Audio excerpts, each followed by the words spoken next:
Pag-usapan natin ngayon ang pahayag ni Congressman Abante na ayaw daw niyang maging presidente sa 2028 si Vice President Sara Duterte.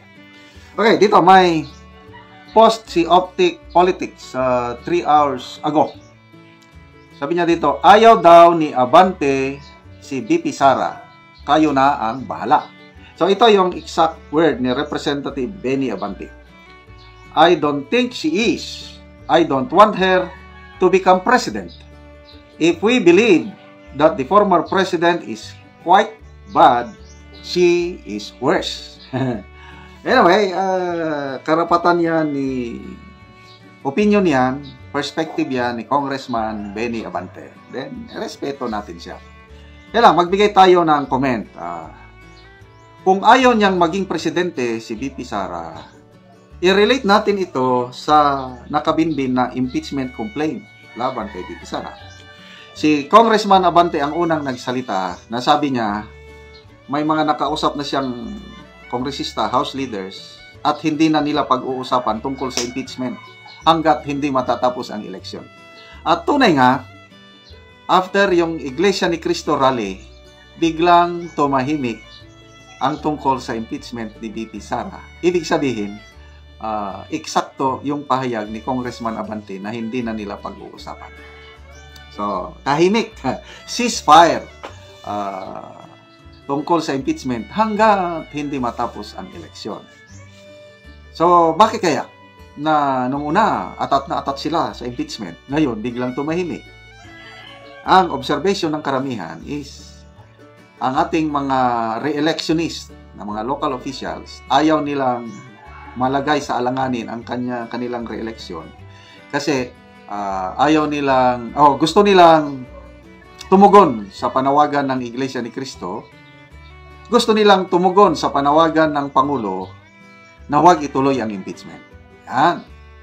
Kailang hanggang hindi matapos ang eleksyon para ang Iglesia ni Cristo maging happy at open ang everybody, walang risk na pwede silang itsapera ng Iglesia ni Cristo sa kanilang endorsement. Yon. So, ang ating mga mambabatas, playing safe. Huwag nyong salungatin ang agos. Kasi if you swim, lalangoy ka, kukontray mo ang agos, ay talagang walang mangyayari sa'yo. So, just go with the flow. Yan. But after the election, yan ang malaking tanong. Ano sa tingin nyo? After election, ang Iglesia nag-endorse na eh. Mag-endorse talaga ang Iglesia. Example, na-endorse ng Iglesia ni Cristo si Congressman Benny Abante at granting, nanalo siya. So after May 2025 election at nanalo si Congressman Abante, ano sa tingin nyo? Ang complaint nandyan pa rin sa Kamara. Ano ang gagawin ng mga kongresista na nanalo sa eleksyon? May posibilidad ba na bubuhayin na nila ang impeachment complaint at isusulong na, i-endorse na sa Senado? Comment kayo. Kung ako ang inyong tatanungin, yes. Para hindi maging presidente si VP Sara sa 2028, dapat, kung ako ang kongresista, dapat kong isulong. Kung ako yung kongresista, na ayaw kong magpresidente si VP Sara sa 2028, I will move heaven and earth para matuloy ang kanyang impeachment.